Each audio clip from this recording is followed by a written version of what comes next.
తిరుపతి తిరుమల దేవస్థానం గురించి ప్రతి సబ్జెక్ట్ని దానికి లింకప్ చేసి మాట్లాడటం బాగా అలవాటైపోయింది.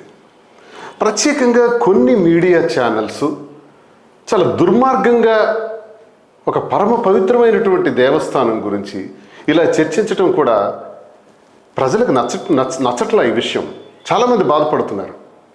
ఇటీవల కాలంలో నేను మొన్నను 3వ తారీఖు తిరుపతి వెళ్ళాను.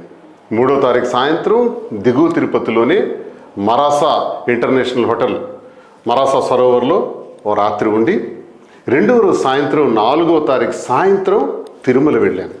వెళ్ళేటప్పుడు మరి బిగ్ బాస్ ఫేమ్ తనుజ పాప నా పుట్టినరోజు ఉంది, పుట్టినరోజు సందర్భంగా వెంకటేశ్వర స్వామిని దర్శించుకోవాలని ఉంది సార్ అంటే, తప్పకుండా రామ్మ, నాతో పాటు ప్రోటోకాల్ దర్శనంలో నీకు తీసుకెళ్తానని చెప్పాం.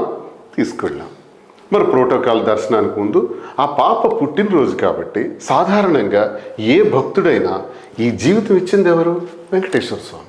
వెంకటేశ్వర స్వామి ముందు పుట్టినరోజు చేసుకోవాలి, పుట్టినరోజు నాడు ఆయనను దర్శించుకోవాలి స్వామివారిని అని ఏ భక్తుడైనా అనుకుంటాడు కదా. అందులో భాగంగానే తనుజ పాప కూడా అనుకుంది.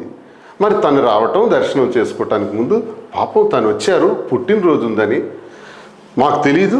తిరుపతిలో కేక్ మరి కట్ చేయకూడదనేది. అయినా మేము ఆ కేక్ని తీసుకొచ్చాం. ఆ కేక్ని తీసుకొచ్చేటప్పుడు అది చూడండి, Nanditha sweet and bakery private limited Tirupati black forest eggless cake, black forest eggless cake అని ఇది 1100 రూపాయలు ఈ కేక్. మేమే ట్రాన్స్ఫర్ చేసాం. ట్రాన్స్ఫర్ చేసి ఈ కేక్ని పైకి తీసుకెళ్ళాం.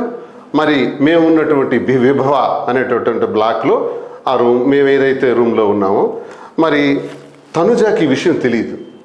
మాధురి మరి తన స్నేహితురాలు కాబట్టి తనని కళ్ళు మూసుకుంటా తీసుకొచ్చి అప్పటికప్పుడే చూపించి నీ పుట్టినరోజు కోసం కేక్ కట్ చేస్తున్నావు అంటే ఆమె కూడా చాలా హ్యాపీ ఫీల్ అయ్యారు. కేక్ 2 నిమిషాలు మాత్రమే కట్ చేసాం. తను ఏదో గిఫ్ట్ సరదాగా పుట్టినరోజు సందర్భంగా ఇవ్వటం జరిగింది. క్లోజ్. దీన్ని తప్పని సులువులు పలువులు చేసి రాత్రి అనక పగలనక మేమేదో ద్రోహం చేసేసినామని. అప్పుడు అలాగే బ్రహ్మోత్సవాల సందర్భంగా అందరూ ఫోటోలు తీసుకుంటున్నట్టు మేము తీసుకుంటున్నాం. మాతోకి వచ్చి కొంతమంది వచ్చి ఫోటోలు తీసుకున్నారు. అందరు చేసిందే మేము చేసాం. దానికి రీల్స్ అని పెట్టారు. రీల్స్ చేయటానికి మేము వెంకటేశ్వర స్వామి భక్తులం.